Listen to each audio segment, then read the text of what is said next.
And good evening and welcome to another edition of the Big High School Sports Show on 98.9 WXCO, online at WXCO.FM, mobile devices and Alexa by searching WXCO, and on the Civic Media app. I am Chad Holmes, joined by former Wausau West head football coach Jason Foster. We'll be talking high school football for the next 2 hours. Plus, we'll have a couple of special guests. As coming up today, our coach guest for this week is the head football coach at Athens High School, and they are still participating with Level 2 in the 8-player football playoffs coming up this weekend. Todd Diethelm will be our guest at 6:30 p.m., and then our student-athlete guest coming up at 7:06, another young man who's part of a playoff team.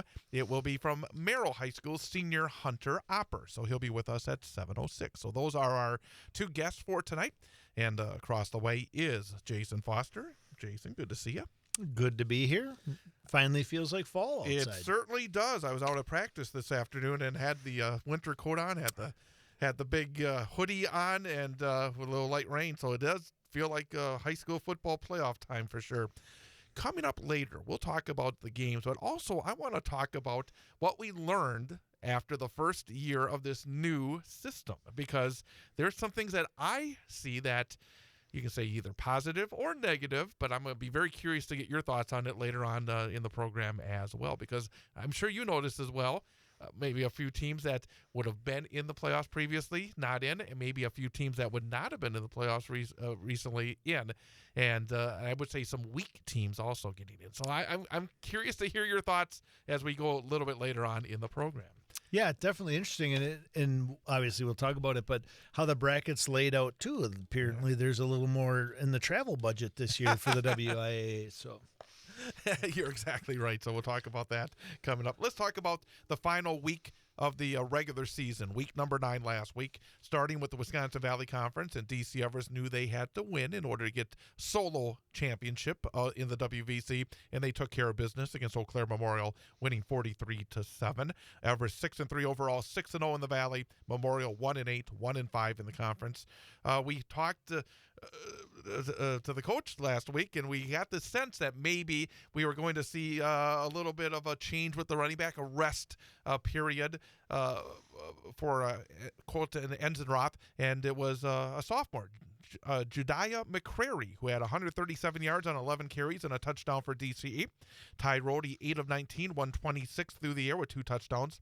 Andrew Bankston, 2 catches for 67 yards and a touchdown for Everest. But for the second straight year, the DC Everest Evergreens are the conference champions. Yeah, another great season for them. They definitely went about it differently this year than they did last year. A few less big names, but kind of plug and play, right? Some guys played really well. I think their defense is definitely a bigger part of the formula this year. I think they leaned a little heavier on their offense last year, but yeah, up front, offense and defensive line and defense, it has been a good recipe for success for the Evergreens this year. Then we have Marshfield and Stevens Point, perhaps one of the games in the area last week. It was quite a matchup. Marshfield went out to a fairly big lead. Stevens Point came back, took the lead 30-29 late in the game. Marshfield drove it downfield and then kicked a field goal. Aaron Agna, a 29-yard field goal with 14 seconds left for Marshfield to give the Tigers the win. Hayden Carlson, 30 rushes, 297 yards, and 3 touchdowns. Wes Nowitzki had 18 tackles for Marshfield. Tucker Phillips, 28 carries, 197 yards, and a touchdown. Trent Breitbach, 23 rushes for 170 yards and 3 touchdowns for Stevens Point. Rare that you have a game again with 197 yards and 170 yards by 2 different rushers, and they lost the football game. You know, following up on that is I spent some time today looking at the Wisconsin Valley Conference stat page, and I don't even think this game is in there yet, actually, from the individual and team stats. Mm-hmm. And Spash, far and away, is the offensive statistical leader, rushing and passing this year in the conference. So obviously, when you look on the other side of it, DC Everest defense stands tall, but at the end of the day, the Panthers had a rough go against West, against Marshfield, and most certainly against DC Everest. So an interesting year for Spash. Kind of started off really hot, played some lesser teams, but we really thought they were going to kind of be that team. And in the end, they kind of took some tough losses. So Marshfield 5-4 overall, 5-1 in the conference. Pretty amazing. They win their last 4 games of the regular season. Stevens Point 5-4 overall, 3-3 in the conference, and ultimately not enough to get them in the playoffs. River Falls, in a game that we had right here on 98.9 WXCO last Friday night, defeated Wausau West 56-19. Boy, River Falls, very impressive football team. 8-1 overall, 5-1 in the Big Rivers. Warriors 5-4 overall, 4-2 in the Valley. Tino Massa, the quarterback for River Falls, 26 of 31, 266 yards and 6 touchdowns. Todd Benedict, 10 catches, 137 yards, 4 touchdowns as well. Cooper DePoit had his 4th consecutive 100-yard rushing night for the Warriors, 16 carries, 107 yards. Shea Jones, 4 catches, 85 yards and a touchdown. Miles Walvogel, 12 tackles for West. And actually, I put that number in because that was a rather significant number. You don't want Miles Waldvogel being your leading tackler. He threw his body around last week, but 12 tackles for a defensive back is not what you like to see if you're the Warriors. And also, that was a really good River Falls team, weren't they? Yeah, they're outstanding, and I'm actually really interested to see what it looks like in the postseason for them because they have a lot of weapons. Yeah. There's about 3 guys on that team you'd love to have on your fantasy football team. When you look at those stats, when you look at 6 touchdowns and that passing efficiency and their ability to run the ball most efficiently, right between the tackles, right down the gut. Obviously, West missing a guy or 2 up the middle, but at the end of the day, River Falls just had way too many weapons. And if you look at Wausau West, they kind of did what they've been doing on offense, right? Cooper DePoit rushed for 100 yards. Shea Jones 4 catches, a touchdown or 2. Like you said, you don't want Miles Wavagol being a leading tackler, which is kind of the case against Spash too, in that win. But yeah, definitely they struggled up the middle a little bit and came off, had a decent start to the game, but had a really difficult time maintaining an offensive presence on Friday night. Yeah, well, I want to kind of talk about what I saw when we talk about the preview of the playoff game coming up, because I think that you're exactly right, and I think it'll be a similar kind of challenge for West coming up this week, and maybe a couple of things that they can try to change in order to get a better result coming up on Friday. And then the final Valley game had Eau Claire North defeat Wisconsin Rapids by a score of 35-28. 3-6 for the Huskies, 2-4 in the conference. Rapids 0-9 and 0-6. Owen Richardson, the Wisconsin Rapids quarterback, was 23 of 46, 375 yards and 3 touchdowns. Bryson Spranger had 3 catches for 108 yards and a touchdown as well for Wisconsin Rapids. Zachary Shipman had a massive night for Eau Claire North, 26 rushes, 256 yards and 4 touchdowns. One thing about that game is I was following the score on Friday night, and was like 21-0 in the first half. North for Wisconsin Rapids, when you're 0-8 and you're in that situation that on the road they came back and they made a football game out of it, able to pull back and have a chance to win. So you have an 0-9 year for Wisconsin Rapids, and we had Mike Krenz on before week number 1, our first guest of the season. Mike Krenz, obviously. What do you think he takes away now from this season? Because they did, as we've talked about, play better in the last half of the season. Gave themselves chances to win football games. As a first-year coach, knowing the project, what do you think he takes away right now? I think first off, obviously what they were doing all season long, in particular the second half, was taking the small victories out of each week's win and building off of that. And as you watch the final scores, the starts to games, how they finished games, they definitely improved throughout the season. I think one of the biggest things they exit 2025 with and hit the ground running this offseason with is their offense, right? Mm-hmm. I mean, Rapids ran the option offense and their version of it for however long, 30, 40 years, whatever the heck it was. And he came in not knowing guys. I mean, he stuck to what he wanted to do and what he knows and what their new offensive identity is going to be. And they seriously got better at it every single week. They obviously, the way they started games, scoring 2 touchdowns in the first quarter, first half, pretty consistently down the stretch, tells me they were prepared and ready to play football games. And now that the coaching staff and the returners know what it is to expect and what they're looking for on offense, your offseason becomes completely different. You now have an entire offseason. You know Rapids is going to be great in the weight room, and Coach Krenz will make sure to follow through with that like they've been forever and ever. But now you're looking at, like, we need guys who can throw the ball. We need guys who can catch the ball. We need those big guys up front to give us time to throw the ball. And then we can do a lot more with that in our contact days, our open gyms in the wintertime, that sort of thing. So I think, obviously, nobody wants to be 0-9, but I think realistically, if you look at the conference, you look at the crossover games, people thought that this certainly was a possibility, regardless of how big of an impact, because of the numbers, right? Like, it wasn't like he inherited a group that had had a lot of success over the last few years either. So I think at the end of the day, you assess the season. You're certainly not satisfied with 0-9, but you have a lot of positives to build off of as they walked out of this season, and I think next year they'll kind of be ready to roll. And again, I think that being in Eau Claire last week, falling behind like that, it would have been so easy to pack up and get ready to get that bus started. And I think that says a lot for the coaches and the players, for that squad to be able to finish off and have a good second half and finish off on a high note. Yeah, you get to week 9 of the regular season and you're an 0-8 football team, and your team is probably full of wrestlers at Rapids and basketball players, and most of those kids already have one foot out the door. So I think you make an excellent point, and he kept these kids dialed in. They competed right up until the final whistle. Certainly have some things to hang their hat on and some optimism for the future.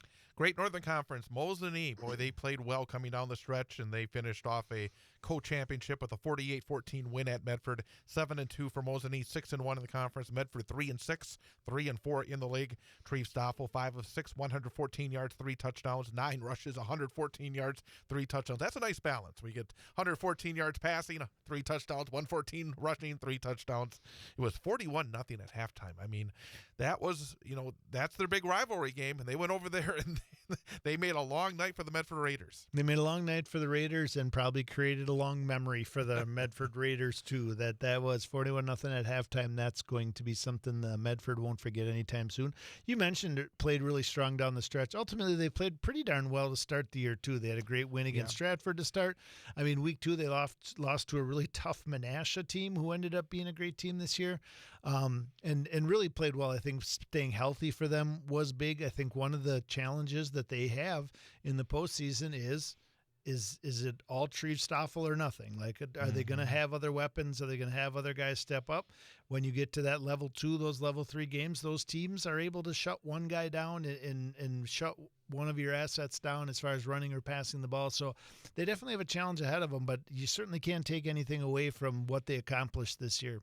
Tomahawk, what a year for Tomahawk. They also get the co-championship, 8-1, 6-1 in the conference. They beat Lakeland 28-13 last week. Lakeland 5-4, 3-4. Lakeland led 7-6 at halftime in this game, but Tomahawk came back to win.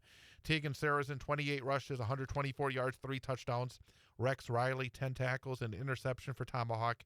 Sean Morgan, 18 tackles, a sack, and a fumble recovery for Lakeland. But for Tomahawk, I mean, this was a season to remember because they had been a football program that had struggled for quite a long time. Yeah, I think so many reasons, right? Like, have struggled for a long time. Entered this conference last year, if I'm not mistaken, when the realignment happened. I think this is just year 2, and they're the smallest team in that conference by a long shot. Like when they came back in for football, I think there was some head scratching going on. Like, are we sure this is the right decision? Obviously, they have a really great group of kids right now, but I think ultimately, when you look at a team that's built for the postseason, right? Like with their enrollment, what the division that they're in, they've played from behind. They've played really close games. They've blown people out. They've had different guys be successful from week to week, running the ball, making big plays on defense. I think this Tomahawk team has the potential to make a nice run in the playoffs. They have an interesting number 2 seed we'll talk about later as well.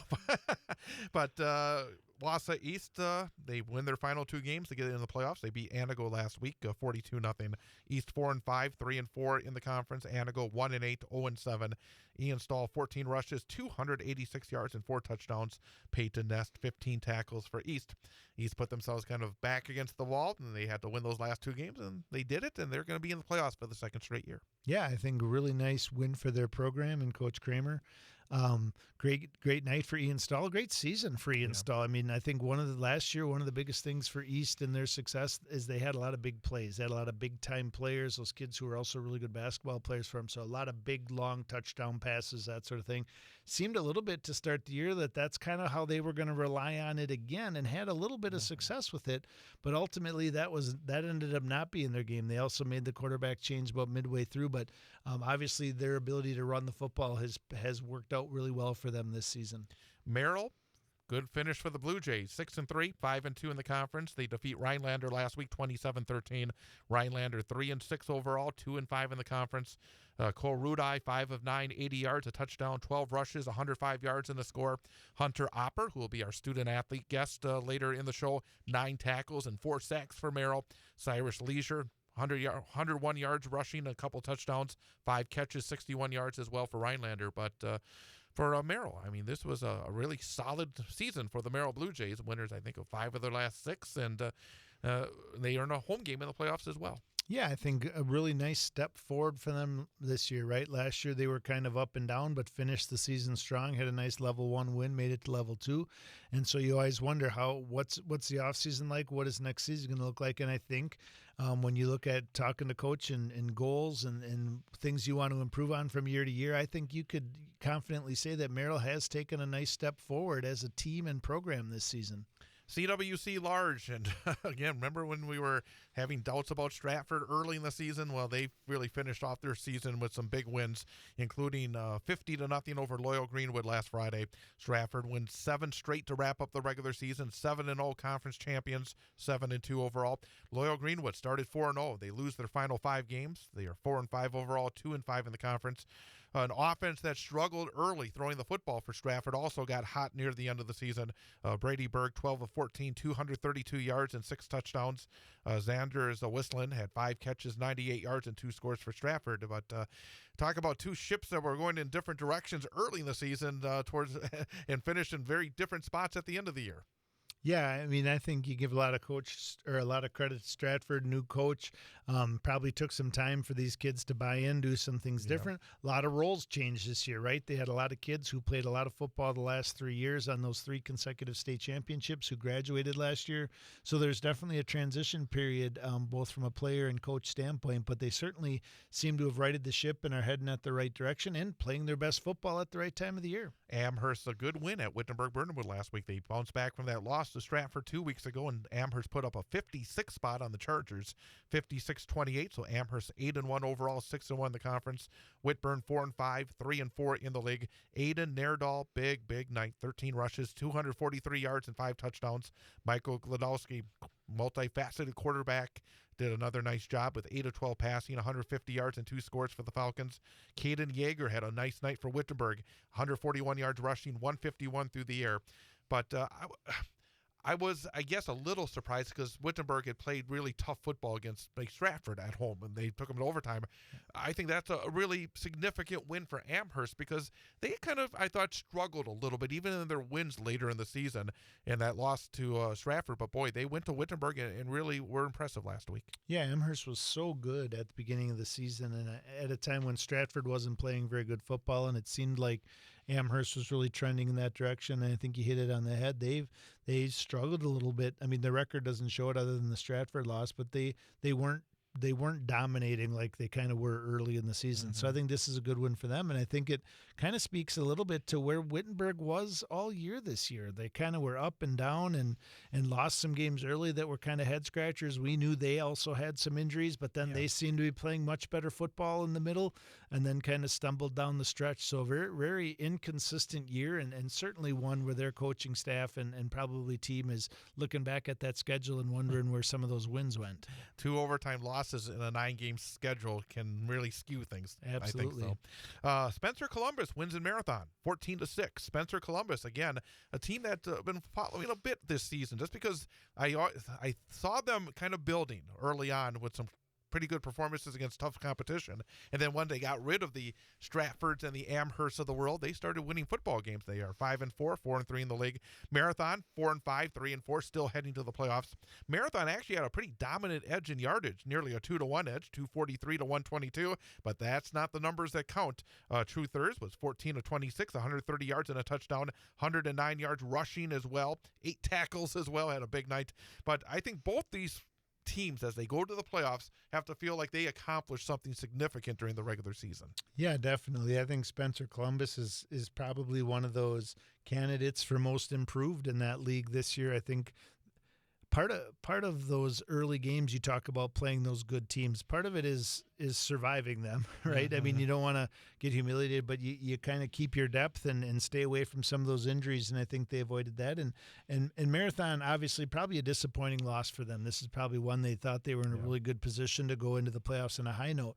But if you look at where they were last year and where they are this year, I think kind of some of the things we talked about with that changing of the head coach and heading in the right direction, it seems like there's a lot of confidence there. It seems like they're playing with a lot of energy, a lot of mental toughness. So a lot of good things for that Marathon football program this year. And I think being back in the playoffs is huge. I mean, that's the beauty of football, right? The only sport where you don't automatically make the playoffs. So making it's a big deal. First year coach, I think that's a really nice tip of the hat for them. Waiawega Fremont's heading to the playoffs. They beat Colby last week 22-14. So Waiawega 5-4, 3-4 in the conference. Colby 1-8, 0-7 in the conference. Dawson Lind 14 rushes, 85 yards and a touchdown. But the big number was 16 tackles on the defensive side. Chase Heeg had 24 rushes for 94 yards for Colby. For Waiawega, obviously they needed to win that game to get into the postseason, and I think Colby, a dip, but you think that program will be back. Absolutely. Too well coached, too much tradition there for them to sit. Obviously don't know all the details. I know injuries were definitely part of it, but a season for them to forget, but also a good way to motivate them this offseason and take a big step forward next year. Merrill CWC, Edgar over Abbotsford, 28-0. Edgar finishes perfect in the regular season. Abbey, 6-3, 5-2. Maverick Butt, 19 rushes, 190 yards and a touchdown, added 8 tackles in Abbotsford. I don't think we see this very often. They did not get to triple digits in rushing, 95 yards on the ground, only 8 through the air as that Edgar defense, allowing only 12 points total in the regular season. Yeah, when's the last time an Edgar running back had 19 attempts in a game? So pretty remarkable there. But definitely I think Edgar was kind of making a statement, not necessarily against Abbotsford, but maybe towards their postseason opponents, that they're very capable. And obviously anytime you can play defense the way Edgar does, you got a really good chance to win a lot of games down the stretch. Auburndale finishes 8-1 and 6-1 in the conference, beating Iola Scandinavia 56-7. Rough year for the T-Birds. 2-7, 1-6 in the conference. Nathan Van Wy, 11 rushes, 243 yards, 4 touchdowns for Auburndale. Had that one game against Edgar. Otherwise, just a very consistent regular season for Auburndale. Yeah, I feel like over the last few years, Auburndale's kind of had some tougher games during the year and maybe some tough early exits from the postseason. This seems to be one of the more consistent Auburndale teams we've seen in the last few years, so pretty optimistic heading into the postseason for them. Pittsville wins their third straight, 28-14 over Pacelli, 4-5 for Pittsville, 3-5 in the conference, 2-7 for Pacelli, 2-5 in the conference. Dawson Luther, 16 rushes, 175 yards, 3 touchdowns for Pittsville. Bryce Flaker, 19 rushes for 110 yards, 2 scores for Pacelli. A late rush, and I think this is very similar to last year for Pittsville. They went through that gauntlet of the big teams in their conference early and then able to take advantage late and squeeze into the playoffs. Yeah, Dawson Luther obviously had a down night with only 175 yards, but doing a nice job running the football right now. Anytime you can do that consistently, I think it makes you hopeful heading into the postseason. But good win for them. Good job down the stretch. Making the playoffs is a great accomplishment. Assumption got a forfeit over Roshout. In the end, that turned out to be significant for Assumption to get another win the easy way. And then finally in the 8-player playoffs, a couple of teams in our area involved. A game that we had here on 98.9 WXCO on Saturday. And the injuries and the numbers finally caught up with the Newman Cardinals. They fell to Frederick 65-0. 7-2 for Frederick, 5-4 for Newman Catholic. Tristan Fisher, the senior, had a nice game for the Cards. 7 catches, 114 yards, 7 tackles, and interception. but missing 3 two-way starters and having a couple of others that were limited, there's only so much you can do. And the old adage, and Coach Micklich says this all the time, is, in the pros, next man up can mean something. But when you're limited in numbers, you lose half your starters, basically. It's hard to make up for. Yeah, I think if people, most people in our area know and understand 8-man football through the lens of Newman Catholic, right? I mean, all the great teams in the state championships and the deep playoff runs. I think this season speaks, the last 2 seasons, right, with the injuries, kind of speak to how fragile the difference between winning and losing, but probably even more so winning or losing big, right? Like, this game's a lot more competitive, maybe even a win for Newman Catholic if they have everybody they have. But I think it also speaks to what's happening in 8-man football. I think it's come a long way. I think there's a lot more teams that are a lot more competitive than there was 5, 6, 7, 10 years ago when this whole thing was rolling. So I think it's another nice season for Newman Catholic, right? And part of some of those, as Coach Micklig would tell us if he was here, these are some of the years where you do your best coaching, right? When you have these challenges to overcome, not from week to week, but in game oftentimes when these injuries happen and you figure out who the next man up is going to be. But there's a lot of good teams left in that 8-man, and it should be a great challenge or a great battle to see who takes home that state championship this year. And one of our area teams that's still involved in the 8-player playoffs is Athens, and boy, a very impressive win, beating Niagara. Niagara came to Wausau earlier in the year. They had a 22-14 game against Newman, and a team that made the playoffs as well. But boy, Athens came out and they just took it to Niagara. 7-2 now for the Blue Jays. Niagara finishes 4-5. Evan Pasale, who was our student athlete guest a few weeks back, had 177 yards, 2 touchdowns for Athens. And we're going to learn about this Athens team coming up in 1 minute. We're going to take a 1-minute break and then hear from the head football coach of Athens High School, who's taken his team to the postseason and now into the Level 2 playoffs. We'll talk to Todd Diethelm coming up next. Back in 1 minute, it is the Big High School Sports Show here on 98.9 WXCO. For more than 60 years, Sun Printing has been Central Wisconsin's printer of choice due to their commitment to quality, creative solutions, and dedicated service. Sun Printing's team offers you a wide spectrum of services. Whether you need vehicle graphics, offset, digital, large format, graphic designer mailing, they print everything under the sun. No project is too big or too small. So give Sun Printing a call at 845-4911 or visit them online at sunprinting.com. Looking to turn your dream home into reality? K5 Construction is here to make it happen. From complete home builds to interior remodeling, decks and exterior upgrades, they handle it all.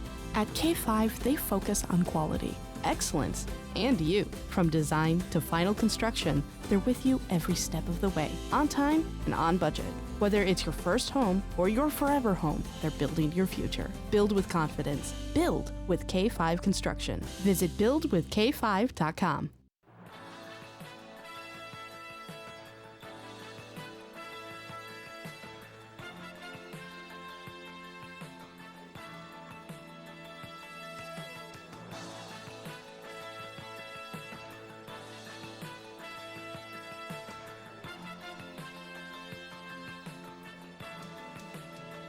And welcome back. It is the Big High School Sports Show on 98.9 WXCO, online at WXCO.FM, mobile devices and Alexa by searching WXCO, and on the Civic Media app. With former Wausau West head football coach Jason Foster, I'm Chad Holmes, and it's time now for our coach guest for this week. And we're very happy to welcome in via computer the head football coach of the Athens Blue Jays, as we just said, still involved in the 8-player football playoffs, heading to Level 2, head coach Todd Diethelm. And Coach, first of all, thanks for spending a few minutes with us tonight. Oh, Coach, I don't hear you. Let me check this out here. I think we're okay here. Let me check this out, Coach. Hang on there. We're going to remove you and bring you right back here, Coach. I'm not sure if it's on our end, but we're going to just try something here. And let's just see, because technology sometimes can be so finicky. We're going to bring you back here, Coach. And, Coach, I don't hear you. Why don't we hear you? As always, the technology. I don't. Oh.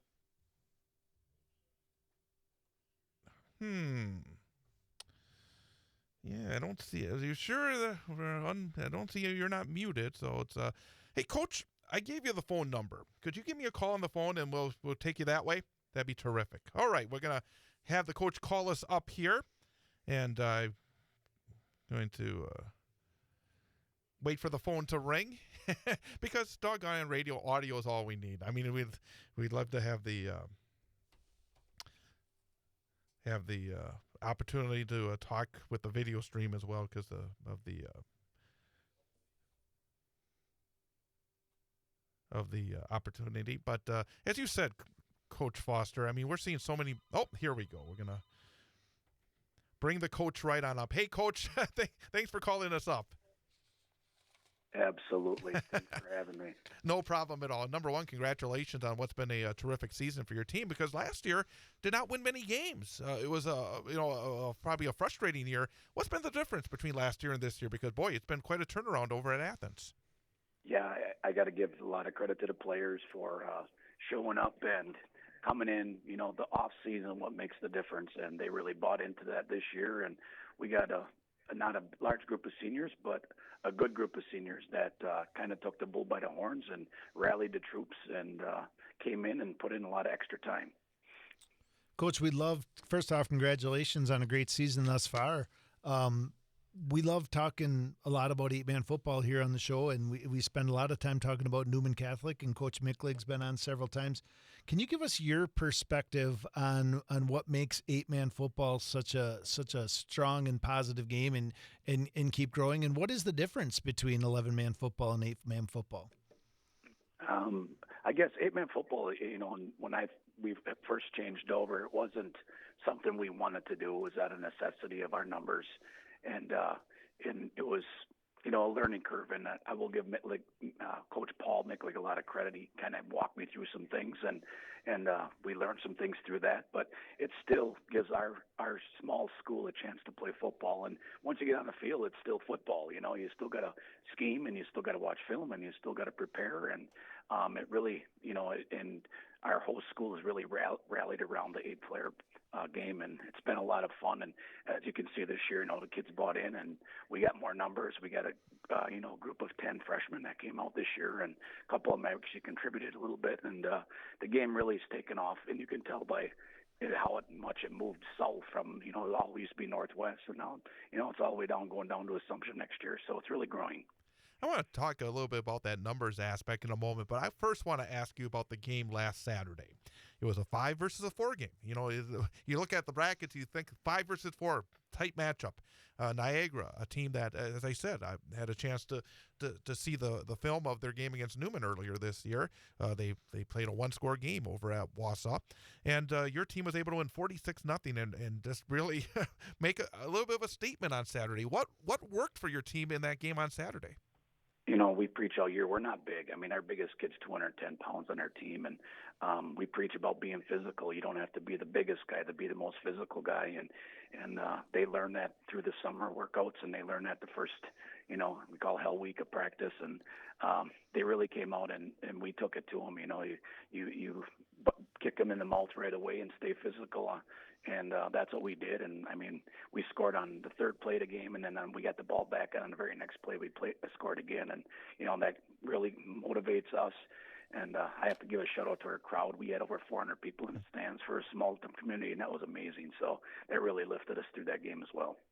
Yeah, I think one of the misconceptions out there about 8-man football is people just oftentimes relate it to like 7-on-7, and it's a lot of passing and a lot of big numbers, and certainly there are teams out there that do it that way. But I like what you said about staying physical, and the one thing I've really noticed in covering the 8-man games this year is what an important role rushing the football and the really big numbers we've seen rushing. Tell us a little bit about your rushing attack and how that helps you guys kind of make a statement of what brand of football you play. Yeah, and you had Paseo on a couple weeks ago, and he's our main guy. But I call it our three-headed monster. You know, our quarterback's a great rusher. Our wingback doesn't get a lot of touches, but he's very dangerous. And just staying physical. Our line is small, but we pull and we move guys around, and and they always got to be accountable for one out of three guys. So I think that makes us dangerous. And Evan is a very physical runner. On his second touchdown, he broke like 8 tackles last week. So it's that mentality of staying physical and doing your jobs. I mean, we preach that nonstop. So I want to kind of go back to, you mentioned that the numbers are good. It really is a thin line, whether it's a smaller school, an 11-player, or any of the schools, I think, an 8-player, where the numbers, where you hit those, even just a few extra players that can make it so much easier to run a practice, I think, the way that you would like to in terms of preparing for each game, and then having that ability that if maybe one player does go down, you do have a little bit of depth. It sounds like that little bit of extra has been a factor for your team this year. Would that be correct? That's 100% correct. I mean, we had first day of practice, we had 27 kids show up, which is a great number for us, even though 9 were freshmen. But we had a good number, and like you said, the first year we went to 8-man, we couldn't even run a scout team against our offense or defense. We didn't have enough kids to do that. So the numbers is great, but the next man up mentality. Heard you guys saying that earlier in the show, and Paul's absolutely correct. It's still 8-man football. You don't have that, but having depth, I mean, you could actually shuffle a few guys around to make it at least competitive. Yeah, and one of my favorite parts of the show each week is learning about the teams, and we had Evan on, like you said, a few weeks ago, and he did a phenomenal job and gave us a lot of insight into the team. What are the names? Who are some of the other guys that are playing a big role, either through their stats or just through what they bring to the field, to their toughness and leadership?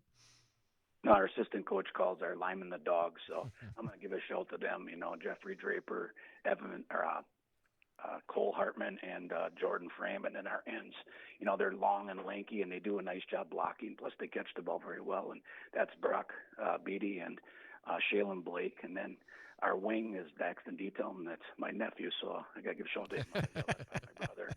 And then, of course, Cam Zarnke, our quarterback, and he runs the show. I mean, I can just, and he kind of reads my mind, which is really nice. I can yell out a couple plays, goes, I got it, and he runs out there and he calls it in huddle and goes. So it's nice to have that leadership stuff, and he's been in that position for 2 years now, and there's like another coach on the field that really helps. It's great whenever the coaches talk about the linemen. And I've said the coaches, like when I do a broadcast, and I think it's unfair in a sense when I do the halftime stats or the post-game stats, it's all numbers for the guys that touch the football. I don't have the stats for the guys up front, but those guys who put the numbers up, those are the reason they get the numbers are the guys up front. And I think there is a little misconception that, because you don't have the base 5 up front in the 8-player game, that somehow it is, less important. But in the years I've been covering 8-player football, boy, if you can't either protect your quarterback or be able to open up a hole for your running backs, it's just as important up front as it is in the 11-player game, isn't it? 100%. You said the base 5, and I like that because I call our guys tight ends, but they're actually tackles in the regular game. So they can catch the ball, and they're probably a little smaller than tackles would be, but they still got to block well or they don't play. Yeah, and one of my favorite things from my time coaching is I'm definitely a defensive guy, and one of the questions that I always have for 8-man, is it almost more of a challenge in your defensive preparation from week to week, knowing that the things are so different traditionally from an 8-man standpoint as far as alignment and that sort of thing? Is it a bigger challenge to prepare defensively from week to week? I think that's very true. I think defense is the hardest thing to prepare in 8-man, mostly because, any cutback lane, the guy's gone. You see big numbers, and that's the reason why. But we stick with our base more than not, but we try to change things around. If you play a physical team, of course, like a Flambeau that we played early in the year, that's very physical, and you have to be able to adjust on the fly.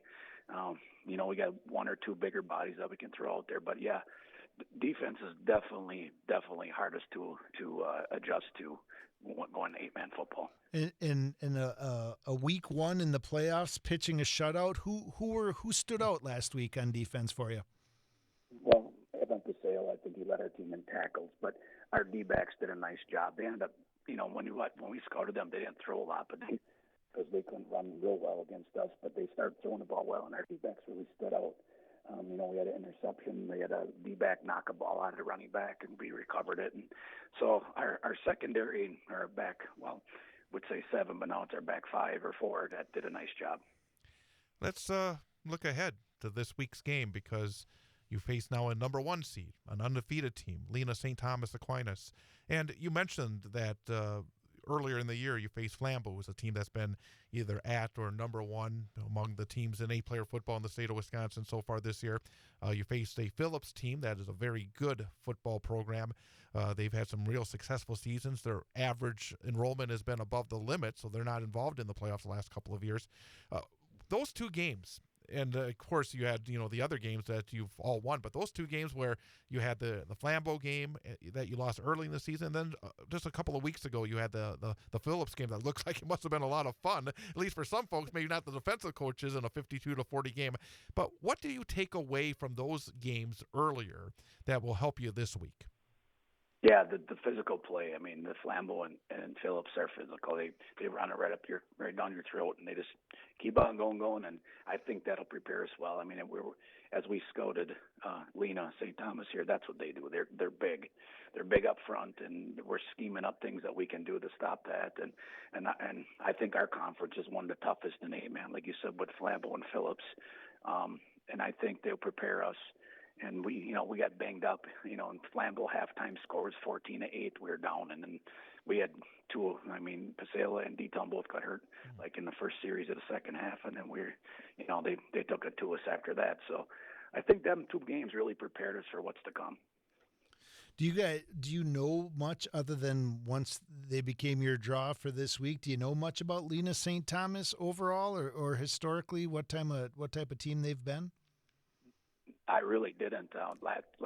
We watched the state finals game, which they lost 0-1 last year in the state final game. So I kind of went back and watched that film as well, what Owen did to them. So kind of scheming that way a little bit as well, offensively and defensively. But never since, not till this week we really looked at what they have. So.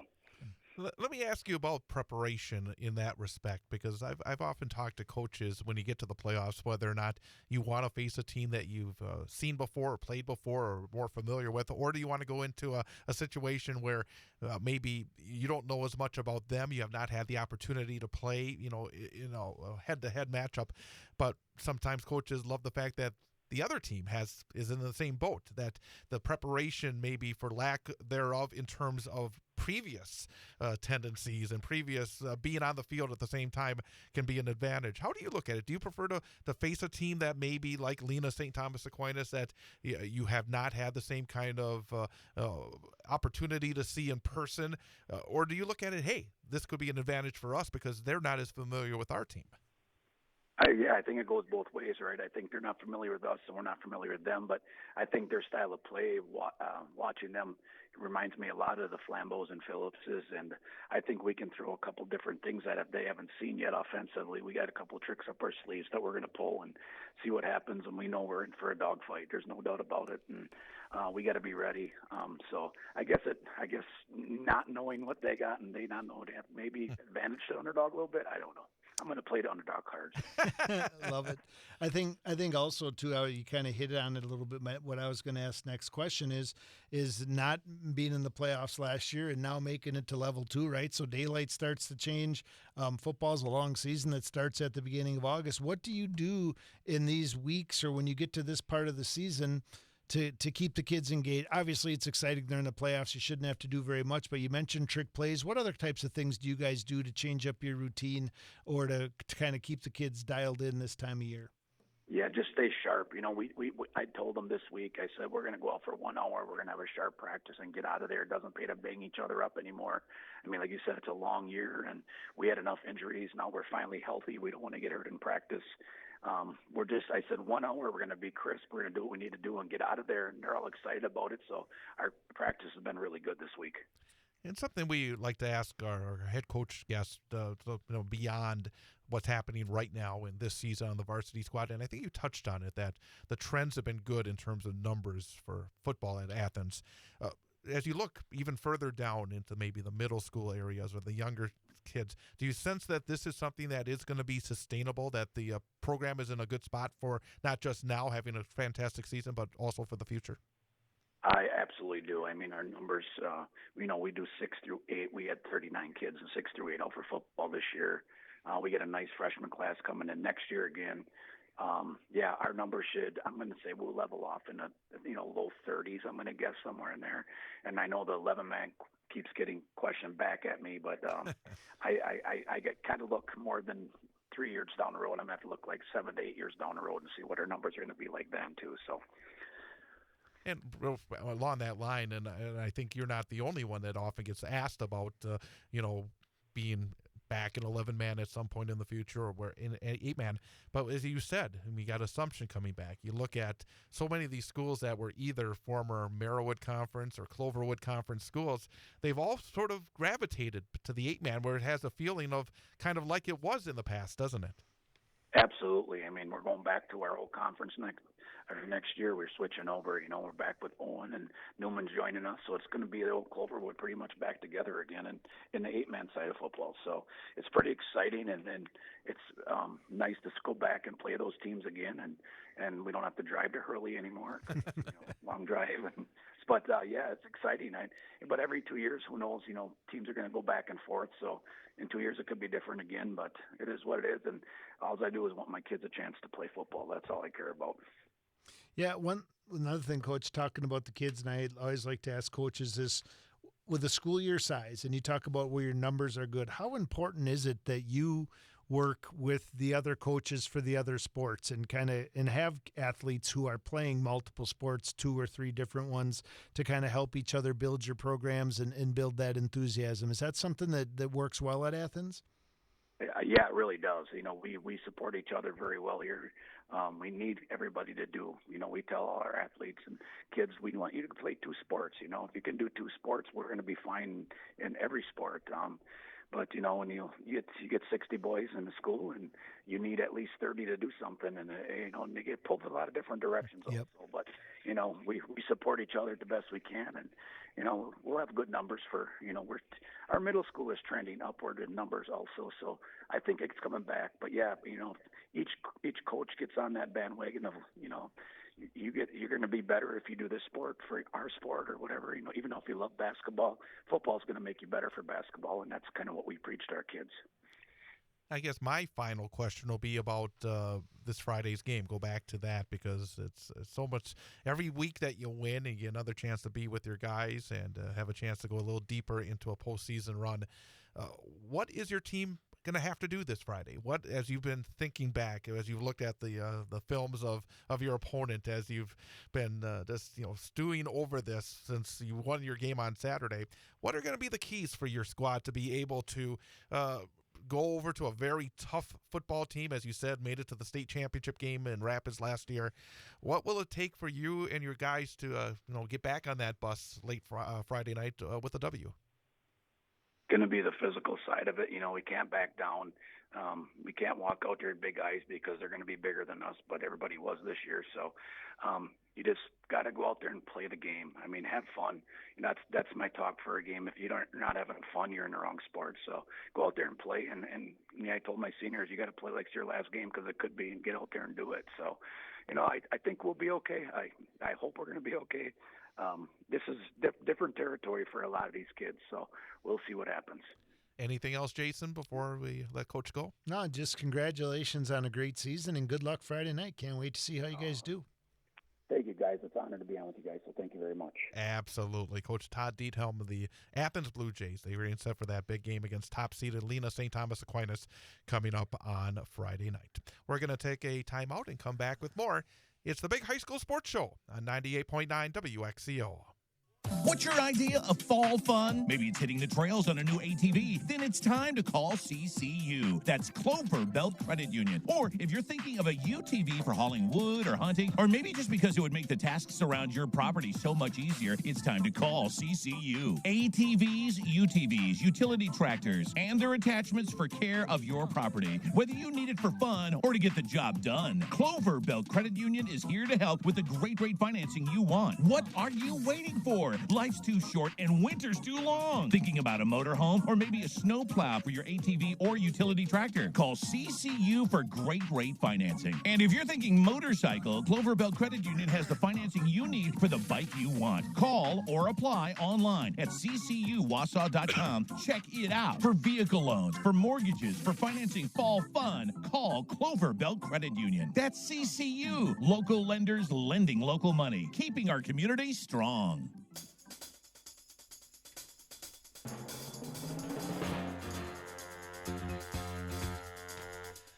And welcome back. Big High School Sports Show on 98.9 WXCO.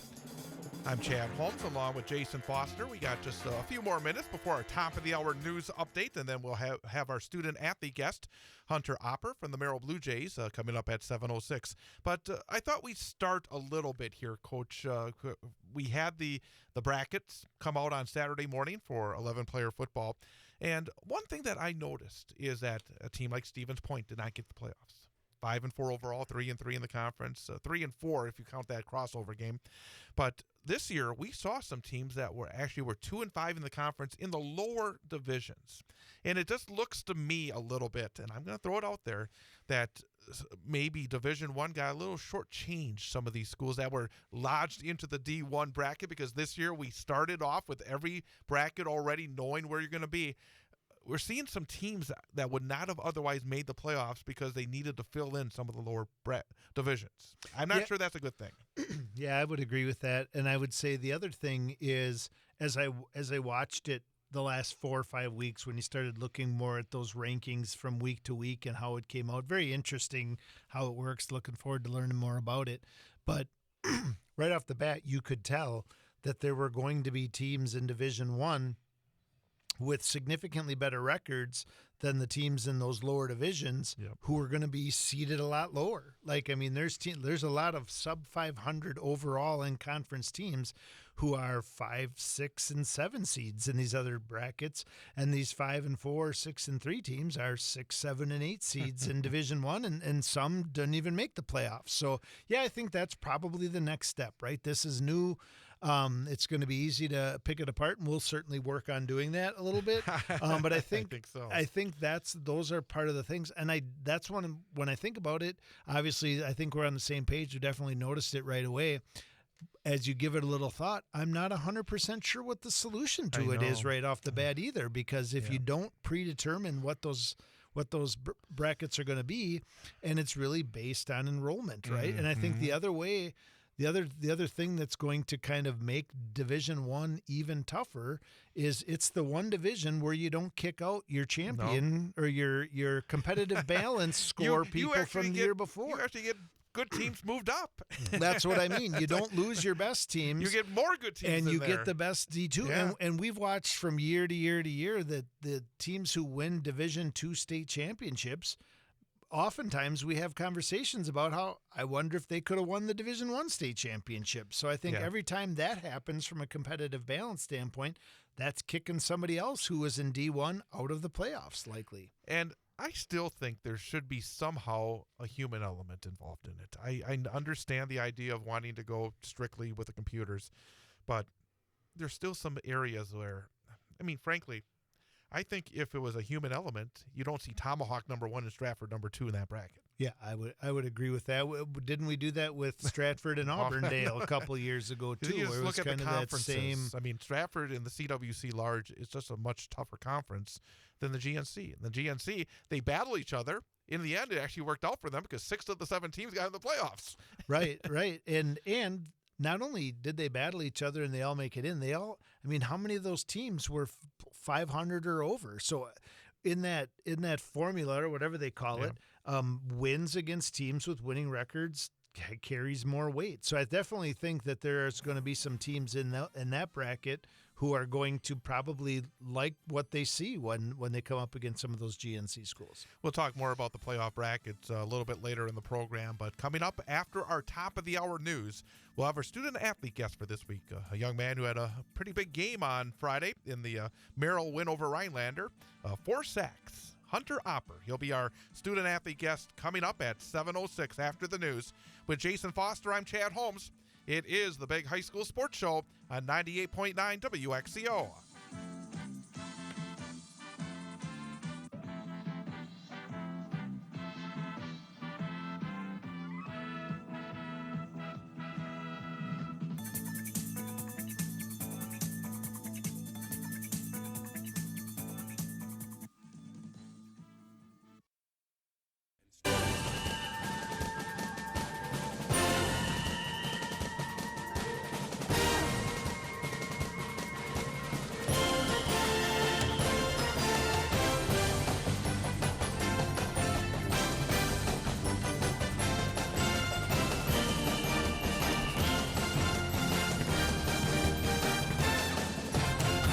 And welcome back. It is hour number 2 of the Big High School Sports Show on 98.9 WXCO, online at WXCO.FM, mobile devices, and Alexa by searching WXCO, and on the Civic Media app.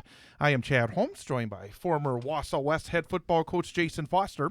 And as we do every week, we always start off the second hour by having our student-athlete guest join us. And tonight, from Merrill High School, Hunter Opper. And Hunter, thank you for making the trek down from Merrill to join us here tonight. Thanks for having me. Absolutely. And I guess, first of all, it is level 1 playoff week. Does it feel different? Is it an exciting time now that you've had 9 regular season games, you had the preseason, had the off-season workouts, to be here in level 1 playoff week? It does. For the second straight year in a row, actually, we've made it to the WIA playoffs. So our guys, we know what to expect, and it's exciting. We got a home playoff game this year we get to host. So that's been a while for Merrill, hasn't it? Yep. We talked about it in the beginning of the season, and that was our goal, and we got it, and now we got other goals.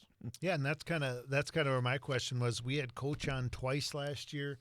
You guys had a great season, kind of a comeback season, right? Like bringing Merrill football back. You made the playoffs for the first time in a long time. As you went into last season and won a playoff game, I mean, all really big things.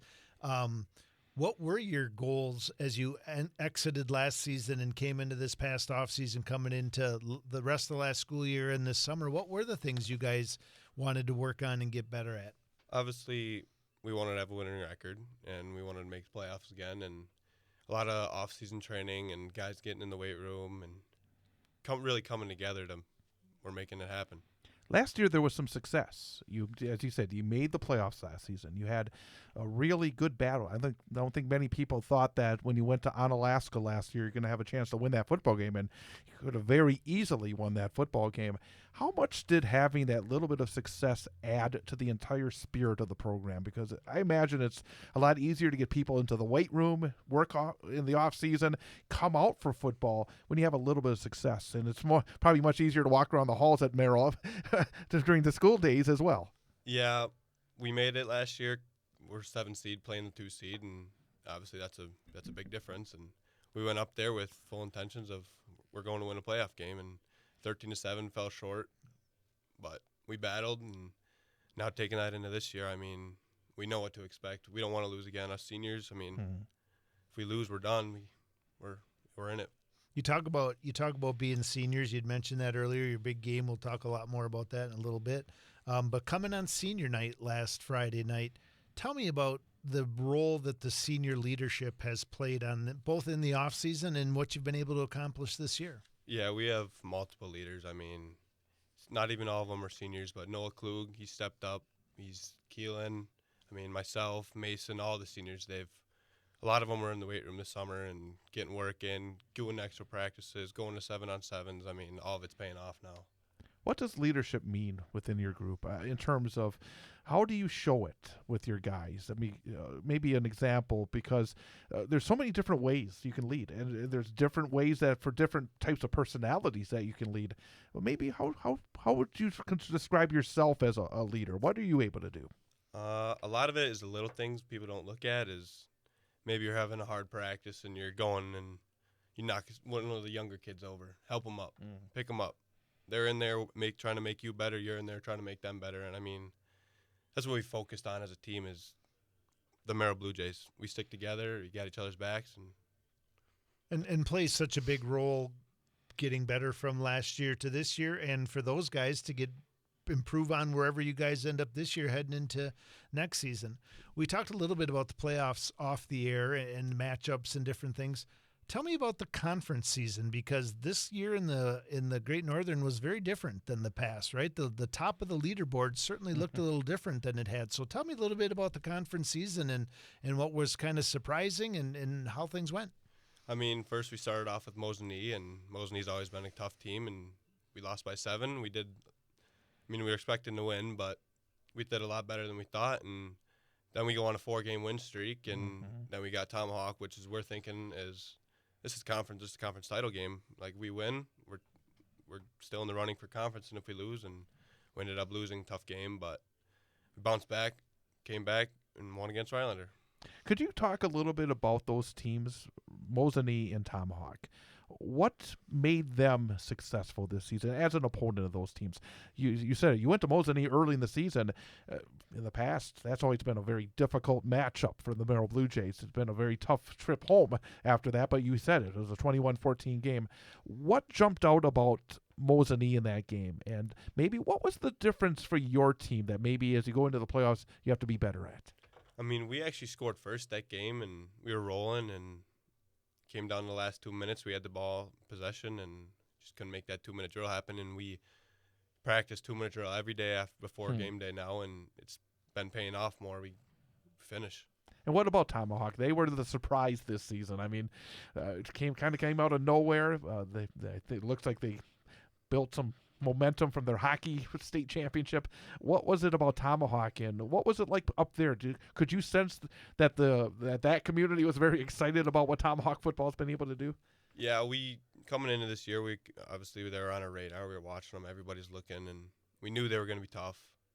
But getting up there, and it's just Merrill versus Tomahawk, parents, everybody, fans. I mean, everybody. That was a game. That was the game of the year. Yeah, I would agree. I think for me, going through this conference and knowing that 6 of the 7 teams in a conference made the playoffs, I mean that usually doesn't happen. So I mean, congratulations to a great a conference on a great season and getting that many teams in. To me, when we talk about Merrill football and kind of when we do the matchups each week and talk about them the week after. To me, when Merrill looked to me like, okay, these guys are for real, was the 2-week stretch when you went back-to-back played a really tough game against Mosinee, which I think raised some eyebrows, and then followed it up the next week with a win against Medford. I don't know when the last time that Mosinee beat Medford and how Merrill beat Medford. That's what I meant. That's what I meant. I'm going to save you here. Jump on the grenade. Thank you very much. So Merrill beating Medford, it's been a long time since you guys beat Medford, so kind of that was, I mean, had to give you some confidence and get you guys to believe. I think at the end of the year, reflect back and say Mosinee's down Medford is down a little bit this year, but obviously a really nice 2-week stretch that probably gave you guys a lot of confidence. Does that sound right? Yeah, I think we looked at it and it was like 10 years or something since we beat Medford, and we got to do it at home, so that always makes it better. And also as a defensive player in that game, forced a lot of turnovers. Yeah, I think we had 6 turnovers. What was the key in forcing all those turnovers that night? We were ready. I mean, after taking that tough loss against Mosinee, we wanted it. First conference home game, and we were attacking. We're flying around, playing fast, and that's what we do.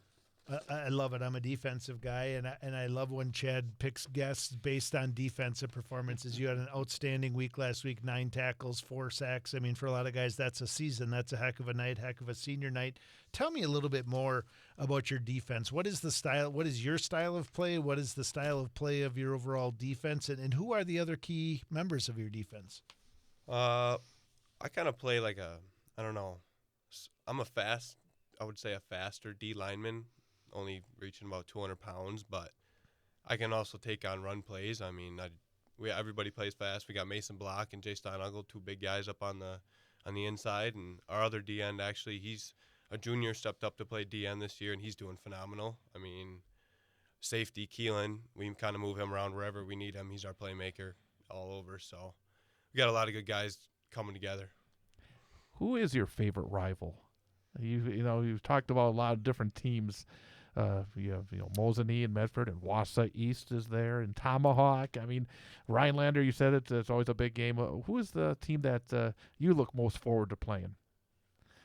I would say the Merrill Blue Jays rival is the Anago Red Robins. The But war on 64, right? my biggest rival is East. I think West East is a big rival because we'd lost a tough game to them to bad scenarios and whatever happened last year. But I just really wanted to beat them this year. So they were my rival this year. Is it the same in wrestling? I guess we already keep.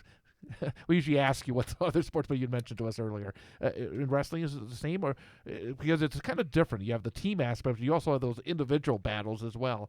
Do you have a favorite on the mats? I would say East is up there again. They're close school, rival school, but we're actually in a different wrestling conference this year, so we'll wrestle some new competition. I was just gonna ask that exact question. Like, this is the first year for Merrill in the GNC for everything. What is the mindset around you guys as athletes and you guys as coaches? Is this something you guys have looked forward to and are excited about being in that conference for everything, knowing that you have some history with them in football? So do you guys think this is a good step for you?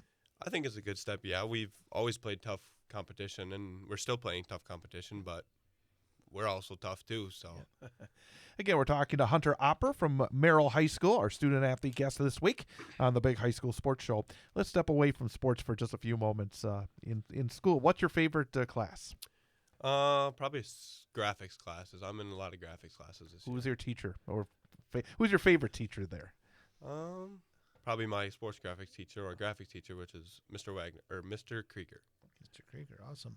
I know that you play multiple sports. I know you've talked about spending a lot of time in the weight room. When you do have some free time, what do you like to do?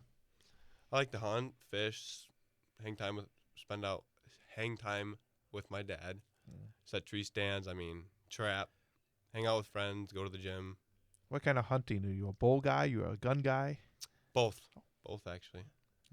What do you know what you think you want to do after this school year? Do you have plans in place already? Or still up in the air? What are your thoughts? I actually, with football and stuff going through colleges and stuff like that, I've been looking at a couple, but I thought about going into like the trades or something. But now that football or colleges are getting to me, I've been looking at what colleges have to offer, because a lot of that is normally you just go to the tech for that. But Are you hoping to continue athletics at the next level? Yeah, I would like to play at the next level. And is it football? Football, wrestling, Okay. Both. Well, let's talk a little bit about the wrestling aspect. What weight division do you participate in wrestling? The last 2 years I wrestled at 165. This year I'm a little bit bigger, coming in at like 200 right now. So we'll see. I got that 190, and we'll see if I cut down to 75 this year or not. But I would say, is it fair to say that wrestling is maybe in a similar spot to football? I know there's some pretty strong tradition of wrestling at Merrill, and I know that maybe within the last 5 years you guys hadn't been as good as you had been historically. I know you guys kind of took a nice step forward in wrestling last year as well. Is that kind of the same mindset? yeah, a big help is we got a big group of seniors. Like my senior class got like 15 for football, and I think just as many football players that play football are going to wrestle this year. So, Do you have a group of friends that are similar football and wrestling? yeah, I do. I got my friend Ben Gruitt. He plays football. He wrestles. Preston Schulke, Noah Klug. Yeah, a lot of guys. Well, those are all big Merrill names, right? Yep. Those guys been around the program for a long time. What is the mindset this week in practice? How much has changed? We asked Coach this a little while ago, right? We get to this point of the season, it gets dark a little bit earlier. This is the first week where it's been in the 50s and a little bit rainy.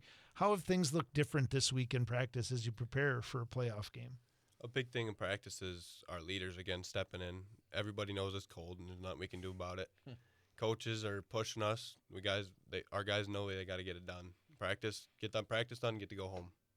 What jumps out about Lakeland? You've had a chance to play them already one time. You had a nice win up in Minocqua. As you prepare for Lakeland, what do they do well? What are the things that you're going to be looking for against Lakeland? Obviously, we beat them once already, and that can be an advantage, but it's also harder to beat a team 2 times. So, they're running different plays. They got some injuries and guys going down, and we've been adapting to that, practicing it. A lot of repetitions at defense and getting it down, what we need to do our job.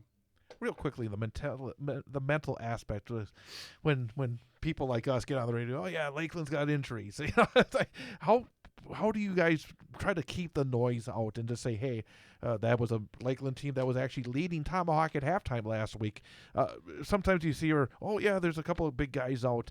Well, there's obviously some guys that want to get in there as well for Lakeland. How do you try to not let that talk about maybe them not being quite as strong as they were when they started off 4-0?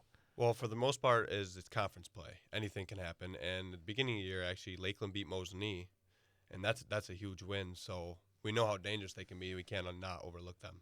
And I know, and I think most people who listen know by this point too, but watching film and preparation for offense and defense against your opponent is such a big deal. But when you look at playing a team like Lakeland, or you look at your overall season as you prepared for week to week, and obviously Coach Wadzinski is kind of the leader of this, but is your mindset as a team more, what do we need to do to beat our opponent, or what is it that we need to do to play Merrill's brand of football, and it doesn't necessarily matter so much what our opponent does? A big thing we've always talked about has been the big thing this year is 1-0. Like, we talk 1-0 every week. We practice all week. We play our game. Whatever happens, next day we move on. We're on to the next week. So this week it's Lakeland. We got to beat Lakeland at home for round 1 of the playoffs. How meaningful is it? I know as a coach, we've talked about this tonight on the show with other guests, or just Chad and I. Football's the only sport where you have to earn your way into the playoffs. So making the playoffs is a big deal, regardless of what your record is. That's a huge first step. It's on a lot of goal boards for the year. How much more important is it to be able to say you had a home playoff game and you earned that? It's very important, and it's very rewarding, because I think it's been like 15 years since we've won a home playoff game, and now we have an opportunity to do that. So I think it's huge.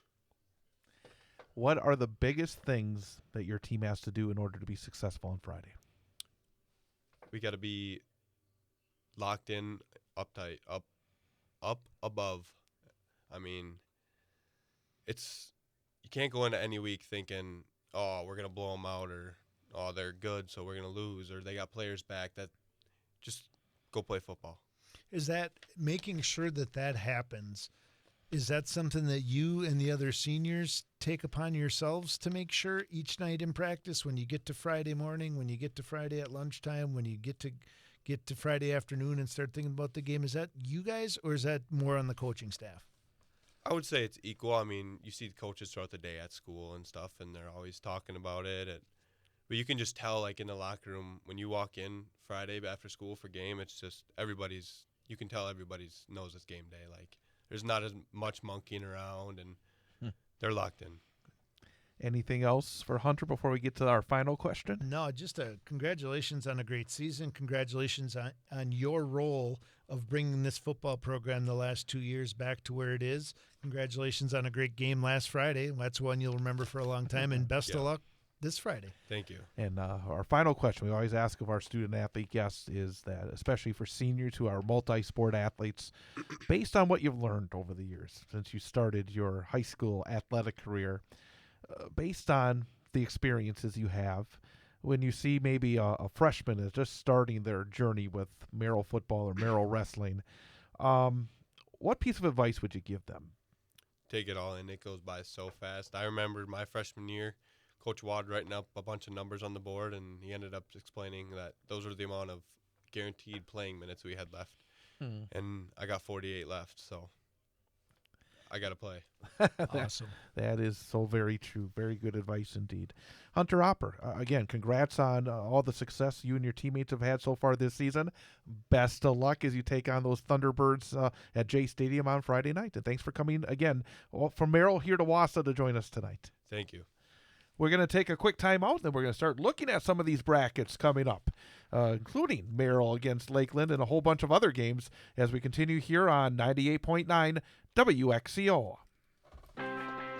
We are the NFHS. That stands for the National Federation of State High School Associations.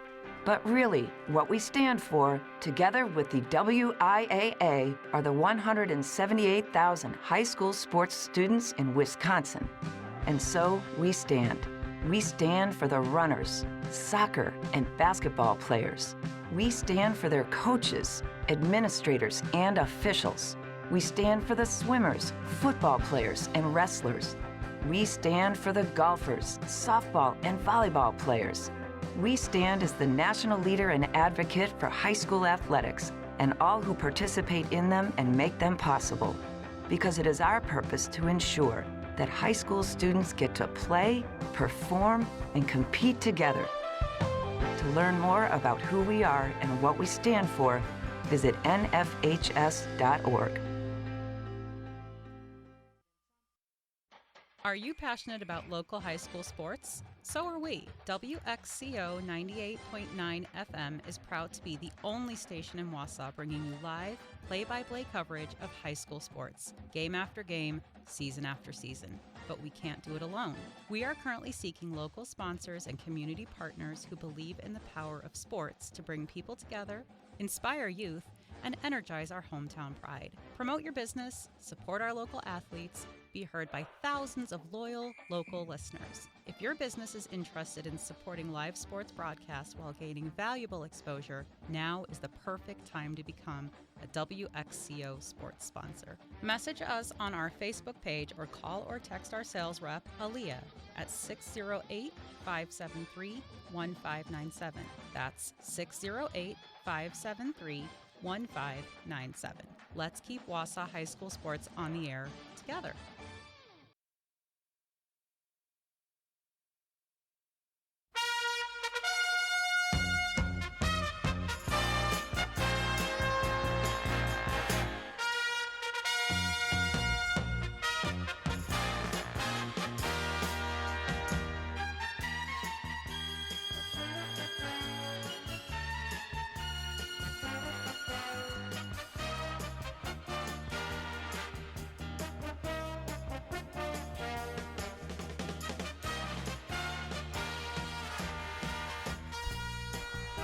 It is the Big High School Sports Show on 98.9 WXCO, online at WXCO.FM, mobile devices and Alexa by searching WXCO, and on the Civic Media app. Chad Holmes along with Jason Foster.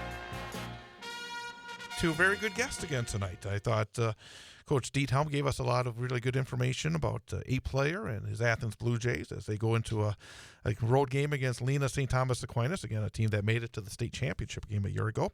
And then Hunter Opper from the Merrill Blue Jays. And again, you can tell that young man's been in the weight room. Yeah, big, strong kid. And you can tell that he's been, from both the things he said on air and off the air, that the evolution of that football program, right? How they got to where they're at. I mean, they weren't a great football team within the last 5 years, and they've taken some really nice steps forward. And I think people, whatever, if you are an Edgar or Stratford, and whatever is always a good word, right? If you are Edgar and Stratford, you get home playoff games every single year through level 3, and nobody bats an eye at it. When you're a team who is building, when you're a team who is trying to get to the next level and take a step forward each year, making the playoffs is a really big deal. Getting a home playoff game is a really big deal. So I think that those are things that in this program, I think getting a home playoff win is kind of the next part of that equation. And all those things are within their reach right now. So well, you really know exactly what that's like. Yeah. I mean, West, there's not been a lot of home playoff games over the years, and it was special when you got those games. Yeah, and we'll talk more about the rankings and the seedings and how all that stuff happens, and you get those home playoff games. Sometimes you get really tough. Like I think Wausau East had a home playoff game last year and drew a tough opponent, played a good game. But yeah, all those things really matter. And not only are they big right now for your program and taking a step forward, but for Hunter to be able to talk for the next 15, 10, 20 years when these guys get back together to talk about that we're the ones, and maybe they keep growing and they become a deep run playoff team over the next few years. Maybe this group is their peak. Who knows what's going to happen? But no matter what happens, forever they'll be able to say we beat Medford for the first time in, what did he say, 10 or 15 years, and we had a home playoff game for the first time in 10, 15 years, and win a home playoff game for the first time. So all really good things for them as both individuals and as a team. Well, let's delve into this Friday night's action. Again, Level 1 playoffs and 11-player football. Let's start with Division 1. To start the game that I am looking forward to going down and seeing, the Wausau West Warriors and the Arrowhead Warhawks. Wausau West 5-4, number 8 seed. Arrowhead 8-1, a number 1 seed. 6:35 p.m. airtime right here on 98.9 WXCO. WXCO.FM. Mobile devices and Alexa by searching WXCO and on the Civic Media app. So everybody tune in. The Warriors, not an easy game. You talk about a powerhouse, Arrowhead. They got.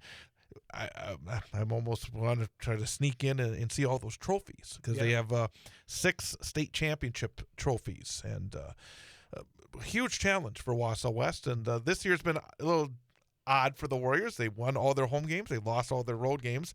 And again, that's just, I don't take a lot out of that. Last year was almost the opposite because it's how your schedule it is how up, your right? schedule goes.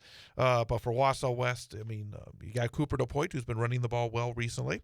But you got a Arrowhead team. Their quarterback is a junior named Nolan Hansen. He has thrown for 1,362 yards, 11 TDs, 7 interceptions. Jacob Seiner is their senior running back, 979 yards and 11 touchdowns. I have to say that I'm still in the midst of trying to get my arms wrapped around Arrowhead. I just know that when it's Arrowhead, it's going to be a great matchup, and it's a great challenge. I mean, do you want to go to Arrowhead in level 1? Probably not. But at the same time, you have a chance to do something really special if you're Wausau West. You have the opportunity to do something really special. You have the opportunity to go somewhere you've never been before, and you may never get to go there again. As a football team, football program. And, I mean, there's certainly an element to it like last year in the playoffs, right? For how many years the playoff bracket's been pretty cut and dry, right? You know it's going to include Hudson. You know it's going to include whatever local teams made it. And then you know you're going to – right, and then you know you're going to pick up those teams, as many teams as you need from the east to get to 8, and then the rest of them will head south. So last year we headed south for the first time as an 8 seed and played a 1 seed and made a good football game of that for sure. And I think this is a similar thing. Now I think one of the differences this year is – I mean, Arrowhead has phenomenal tradition, for sure. And the conference they play in is probably about as good week in and week out as it gets. So when you look at the record, when you look at the statistics and the numbers of their quarterback and their running back, I mean, it is a tall challenge for sure. But you're right. I think it's an opportunity. I think sometimes when you play a team like this, I mean, if you're the 8th seed, you're going on the road no matter what. But sometimes I think that might be to your advantage when you go play a team like this, right? Like the Warriors will travel well and they'll have a nice crowd, but you're getting on a bus, you're kind of dialed in and focused for that 3-hour trip till you get down there, and you play a really, really good football team. Dialed in and focused. And I was talking to Coach Johnson at practice today, and it's like I said, you know, last week they're up 7-0. You have an offside penalty before a potential long field goal attempt. For Wausau West, it's been an issue this year. Too many penalties. Being focused, cleaning it up. That's the way they give yourself a chance, right? Yeah, definitely. I think if you just look at the numbers in this one, obviously they're really good at throwing the ball, as was River Falls, and that was a struggle for the Warriors last year to play defense. I think to compete in games like this, you got to hope that the numbers don't. It's not just based on the numbers, and that you come out and you create some lucky breaks for yourself. You get turnovers. You're able to possess the ball and limit the amount of time they're able to chuck it around. And then when that happens, it puts teams like that maybe back on their heels a little bit. They don't know a lot about the Warriors either, so I think that's to your advantage. I mean, there's no question what Vegas thinks about this game or what it's going to be, but it's definitely a huge challenge. But there's definitely some intriguing parts too about getting on a bus and driving down to Heartland. And usually in D1, you see an 8 beat a 1. Yeah, most years you see one of those come because as we talked about earlier, there's so many good teams. You don't see, again, most of the time the 3 and 6 team making it. I mean, Wausau West is a 5-4 team, and they're an 8 seed.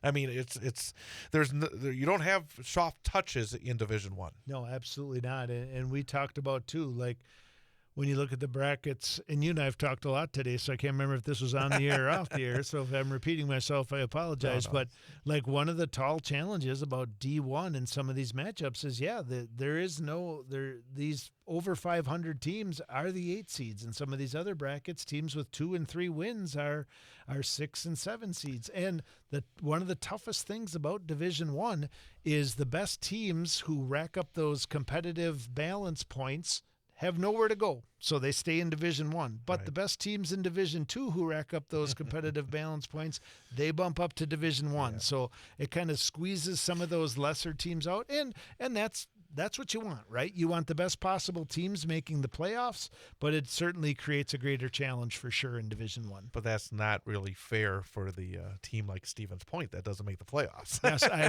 would bet if we had them on right now, they'd have some things to say. Because you're adding a Division II powerhouse that's taking away a slot or maybe 2. Who knows? I have to go back and look at that. Yeah. So the other Division I area team involved is DC Everest, 6-3. They're a number 5 seed. They travel, again, like West does, to Brookfield East, 7-2, number 4 seed. And Evergreens, I mean, they got on the bus 3 times in a row in the playoffs last year. They'll try to do it again starting this week. Corbin Enzenroth, of course, will probably have to have a big day on the big night on the ground. He had 1,082 yards in the regular season and 15 touchdowns. And I think Xavier Edwards is one again. I think he is that X factor, no pun intended, because he is such a big play kid, and that leads to the quarterback question, because it is a sophomore. It's a young man that stepped in the middle of the season, Ty Rhodey, after the injury to Jake Stasiak.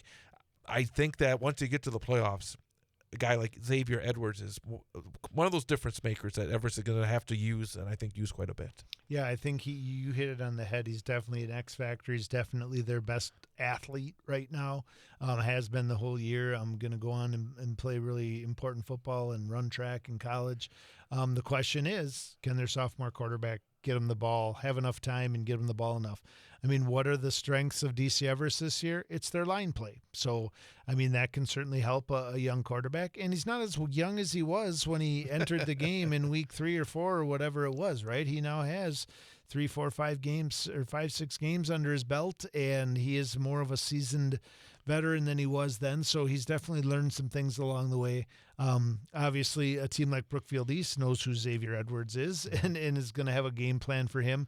But you get Corbin Enzenroth back, hopefully, in this one. And I think Everest competes and gives this one a game. Brookfield East is a heck of a football program, and we talk a lot about Arrowhead. But when you look at the teams that have beat them, they lost to Muskego and Germantown this year. I mean, those are all perennial state and they championship. haven't given up a lot of points either. Right. This year. Is Brookfield East a team that had been bumped up from Division II? Because they were a Division II state championship, at least qualifier within the last few years. So I'm wondering if they might be one who got bumped up. Yep. I mean, that just makes D1 even tougher and tougher. Right. Division II, the Marshfield Tigers are there, 5-4, number 6 seed. They travel to Oshkosh North, 8-1, a number 3 seed. Marshfield has a 4-game winning streak, and that was a massive win last week against Stevens Point. Again, Hayden Carlson has been the guy. He had 1,525 yards on the ground, 297 last week.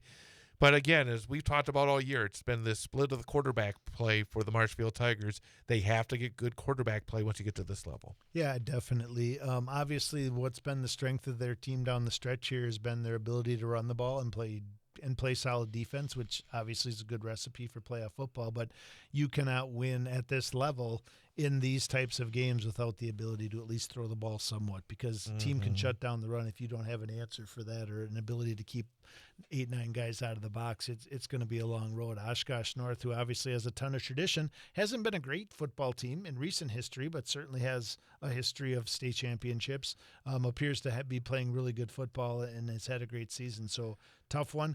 Lost to Notre Dame Academy, who is a perennial state powerhouse as well. So also a really good team, a really good pedigree coming in. Marshfield's going to have to do a lot of things well and hope the ball bounces their way. And it's a team that's thrown the ball pretty well.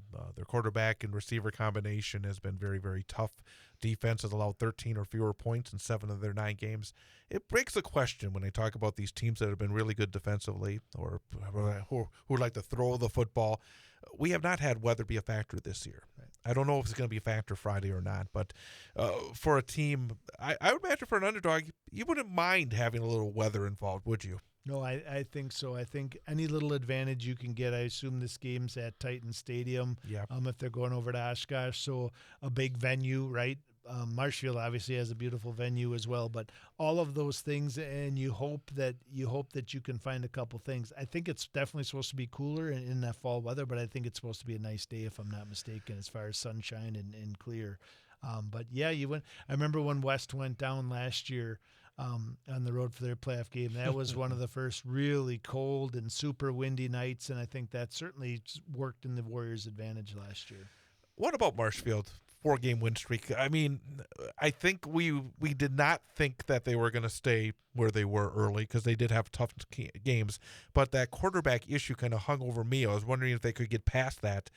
You have to say they've been it's still an interesting team because the last couple of weeks, I mean, Eau Claire North and Stevens Point, kind of wide variety of teams. You would expect them to have taken care of Eau Claire North much easier, but it went right down to the wire. Both were high-scoring games. What's your general take on Denny Gatel's team right now? I think they're playing really good football. I think that they're significantly better than they were at this time last year as they went into the playoffs, if I'm not mistaken, a rematch against New Richmond, who had kind of given it to them a little bit earlier in the season as well. I think that it speaks a little, they're taking nothing away from them, right? Because you play the games that are on there. But I think they're playing better football at this time of the year than they were. And I think, generally speaking, what we've seen from Spash is our conference was probably down a little bit this year too. So, but I mean, when you look at their schedule at the beginning of the year, I think they would looked at West as a game that they really felt they had to win. Probably went into it as one of those toss-up type games, and you probably were hoping that you didn't have to beat Spash week 9 to make the playoffs, and they didn't necessarily, but they did beat them. So I think that's a huge confidence boost as well. And they were impressive against West. I think that by far that was their best performance of the season. They Yep. they knew they had to win that game, and they came out and they were ready. There's a big crowd homecoming, and it all came together for them. Yeah, and I think their secondary played well in that game too. You said Oshkosh North, that's one of their strengths is in their ability to throw the ball with their good quarterback and good receiver. But I think they should have some confidence. Beating Spash, whatever Spash's record is or the season they had is big every single time you do it. So I can't think of a better win. And I think one of the knocks on Marshfield earlier in the season was their inability to score points. In the last couple of games, they've scored a bunch of points. So I think, I mean, there's definitely some optimism. It's a steep hill to climb, but I think that this is not nearly as tough a matchup as maybe driving down to Heartland on Friday I think night. you're agreeing. I agree with 100%, and they've scored more than 33 weeks in a row. So, they're putting up points. Division 3, Wausau East will travel to Mount Horeb Barneveld. Wausau East 4-5, a 7 seed. Mount Horeb Barneveld 7-2, a 2 seed. The Vikings, talk a little bit about them. They have scored at least 44 points in 5 of their last 6 games. Their quarterback, Brooks Hendrickson, has completed 128 to 198 passes. That's a very good percentage, about 65%. 1,729 yards and 23 touchdowns. Receiver Hayden Anderson, 42 catches, 558 yards and 8 touchdowns. I am actually thinking that Wausau East defensively has some talent. I think they have talent up front, linebacker and defensive back. I'm curious to see the defense for East up against this offense that looks very sharp for Mount Horeb. Yeah, I think that Mount Horeb's a really good football program. Wausau West gained a really nice football player this year who came from Mount Horeb Barneveld, so know a little bit about what their last 2 seasons have been like, and they've been in a very, very successful football program with a lot of talent.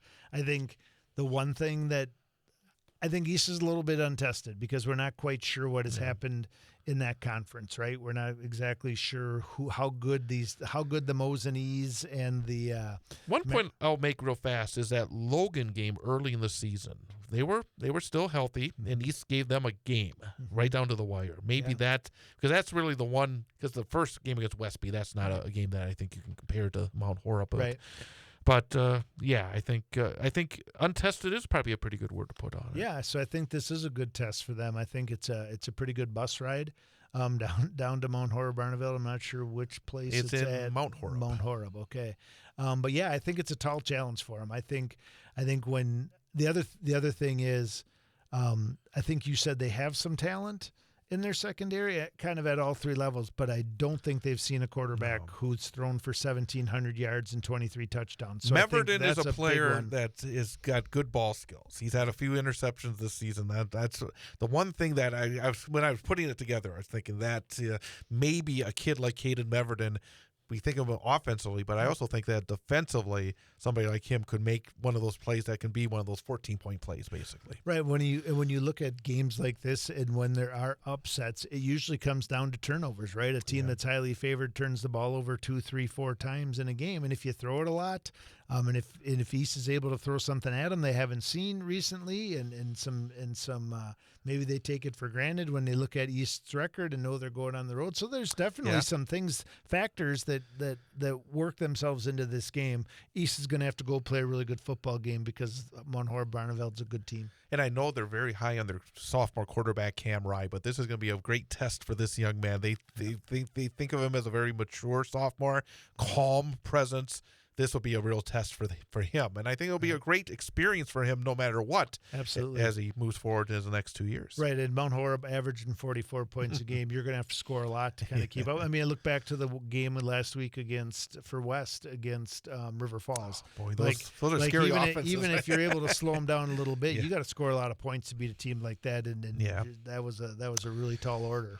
Lakeland and Merrill. Lakeland 5-4, the 5 seed. Merrill 6-3 of the 4 seed. Merrill beat Lakeland 34-14 last month. Lakeland got off to a great start, including that win against Mosinee, but then they've been banged up. Merrill has done a nice job coming down the stretch, winning 5 of 6.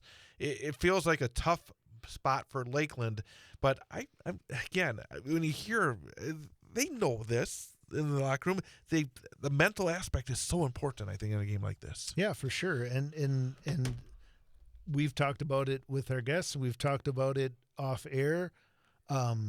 These conference matchups in level 1, like I've never liked them.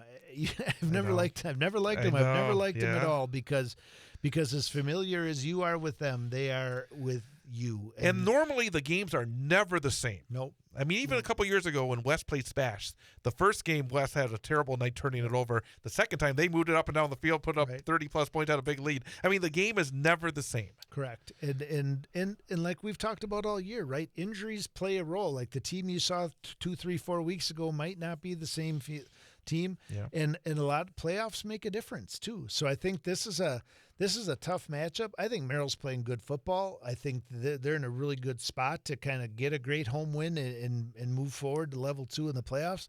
But I certainly would not rule Lakeland out in this. I think they have the opportunity. I think Hunter said it best. I mean, they had a great win against Mosinee, and they're the only ones in the conference who did. So they definitely got that on their side. I got a feeling that Coach Wadzinski said it to him because the way he said it's like, hey, they beat Mosinee. Right. He was like, it came out of Hunter's mouth so very quickly. Yeah. So those coaches said it a bunch of times. I'm guessing they did. 2 other GNC teams in action in Division III, both 8 seeds. Medford 3-6 at undefeated number 1 seed at Grafton. Rhinelander 8 seed 3-6 at Edgewood, 8-1 and number 1 seed. They're there. Yeah. But neither one of these teams has played very well. They haven't played very well, and they're about to play teams that are significantly better than anybody they've seen, especially in the conference this year. So I think you give the nod to Medford a little bit. Not that I think they're going to win, but that they've at least been there. Right? They've played really good teams, both in non-conference and in postseason play, and haven't had a ton of success, even in their best years, in the playoffs against really good teams. The one thing that Medford has, the ability perhaps to have long drives with the run game. Because possess the ball. You want to have as few possessions total in the game as possible in that situation, right? Absolutely. You limit the touches on the other side, and then you hope for the turnovers and good things to happen. But Medford has struggled down the stretch against teams in their own conference. So I think this is definitely a tall order, and Rhinelander's been pretty inconsistent throughout. Division 4, Mosinee 7-2, a number 2 seed will host Beloit Turner 4-5, a 7 seed. Mosinee has been playing great football, 5 wins in a row. Treve Stoffel has done it all. 1,342 yards, 16 touchdowns passing, 875 on the ground, 15 more scores, 81 tackles, 4 interceptions, a couple of fumble recoveries. But this has been, again, Mosinee's had these kind of games. They've had higher seeds. And again, facing a team from outside the area. It's Turner, again, they're in the Capital Conference. They have 3 teams in that league that are top 4 seeds in Division 4, Columbus, Lodi, and Lake Mills. But they lost their last 2 games badly, 71-14 combined. But again, there's that unknown, and I call it the fear of the unknown here for if you're Mosinee. Yeah, for sure. I mean, I think this, first off, is another example of how this new playoff format has thrown geography to the wind, for certain. But you look at the teams that they lost, and I think Mosinee's a better team. I think the one knock on Mosinee is going to be how dimensional are they and how much depth do they have. If a team can completely shut down Treve Stoffel, that's going to be a tall order for them to overcome that.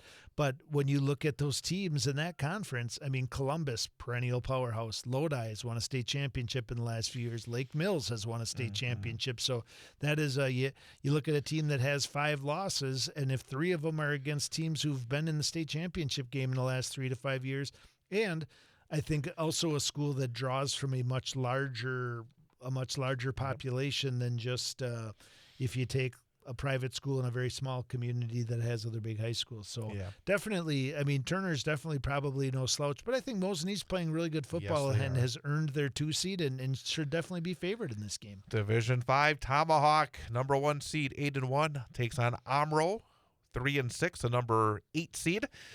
Rose from the Flyway Conference. Mayville won it. Winnebago Lutheran, St. Mary Springs. We've heard about them very often. So obviously a tested Omro team, but still a 3-6 team. And for Tomahawk, is going to be a very exciting night at their nice little stadium there. Yeah. They've earned it, and I'm sure they want to make sure that they don't look ahead at all. Right, and we talk about all the things that can help you going into the playoffs, right? Playing good football, how you've won your other games, who your opponents have been. I think one of the greatest things Tomahawk has is these kids have won a state championship in another sport. They understand big games. They understand how to play in front of crowds. They understand the mental toughness and moving through a bracket. Right, exactly. Yeah, so I think that, I mean, Tomahawk, I mean, we'll talk probably a little bit about it in regards to them in Stratford and 1 seed, 2 seed, all that. But at the end of the day, obviously, if you take history out of it, I think you can make a legitimate argument that Tomahawk has earned their spot, and it'll be interesting to see how deep they're able to go. Absolutely. Then the Wittenberg-Burnhamwood is a 5 seed, despite being under 500, still a 5 seed. I think you were kind of talking about that a little bit earlier. They're at Brookfield Academy, who's 5-4. So it's really, again, a lot. It's a 4-5 game, and they all have 5-4 records. And again, for Whitburn this year, it's been a very interesting. I think their season is as interesting as anybody's. Bryson Schmidt, who was supposed to be one of the best players in Central Wisconsin, got injured in preseason. They had those tough losses to Tomahawk and Stratford. I mean, 1 and 2 seeds. Yep. I mean, you look at it, they're in this division, and if they win those games, even with the tough loss to Marathon, they let the 14-point lead get away. They would still have 6 wins and be probably at home on Friday night. Brookfield Academy was 2nd in the Midwest Classic Small behind Kenosha St. Joseph, one of the best teams in the state of Wisconsin. So, but 2 of the 6 teams in that conference did not field varsity squads this year. But that did give them an opportunity. It gives a couple of, maybe that 5-4 record is because I did not count their wins, right? Part of that, but they played some good competition that I think will make them better prepared for the playoffs as well. Yeah, definitely another whatever. This is a whole different 2-hour-long show, but certainly a private school, and I mean, Brookfield used to have some. I mean, Brookfield East, we know how good they are. Brookfield Central with Coach Seinhold has won state championships a long time ago, but been good. I think this is one of those games, though. if Wittenberg plays good football, I think this is probably one of the better matchups out there, or the better draws, I should say. Like, knowing that they haven't played great down the stretch, Wittenberg, Burnwood, this is a pretty good spot for them. I mean, it would have been a lot tougher for them to be a 7 or an 8 seed with that 4-5 record and go on the road to play a really tough team. I mean, Brookfield Academy is a pretty long bus ride for them as well, but probably a good matchup. So if they play good football, I think they got a shot. Going to have to kind of pick up the tempo here as we're in the last 5 minutes here. We're going to our 5-minute drill. All right. Division 5, Stratford, number 2 seed against number 7 seed Richland Center. Spencer Columbus, a 5 seed at number 4 seeded New Holstein. Amherst, number 2 seed against Lancaster, a number 7 seed 4 and 5. So those are 3 teams of the CWC Large, and all 3 teams have had really good seasons for different reasons. I think Stratford for bouncing back after their losses, Spencer Columbus really building throughout the season, and Amherst, as we talked about earlier as well. Yeah, I think so. I think that everyone's in different spots, right? Stratford's looking at a 5th or a 4th straight championship in a row, or at least competing for one. Spencer Columbus is in a situation where they're pretty excited to be back in the playoffs, and if they earn that spot by playing good football. Like they haven't gotten there based on forfeits or whatever. They've played good teams and won good teams down the stretch. And Lancaster, my goodness, Coach Holk, and how many state championships have they won? So kind of a obviously interesting 7th seed, right? Yeah, not the team they've been in the past, but Amherst. I mean, who are they, right? Are they gonna blow this Lancaster team out and go on a run here, or are they gonna kind of struggle down the stretch? So good matchups. Division 6, Edgar moved up with that quotient, looking for a 3rd straight state championship, the first 2 in Division 7. Loyal Greenwood, boy, they had such a good start, and boy, the wheels kind of fallen off late in the season. Yeah, I mean, again, good for them for making the playoffs. Probably not super excited Saturday morning to see they'd be heading back down the road to Edgar. Obviously, super tough. Edgar's a 1 seed. I can't imagine any 8 seed that want to see them, but No. but obviously a tough road for them. Marathon at Kewanee, and good for Marathon. Vince Dinko got his team back in the playoffs.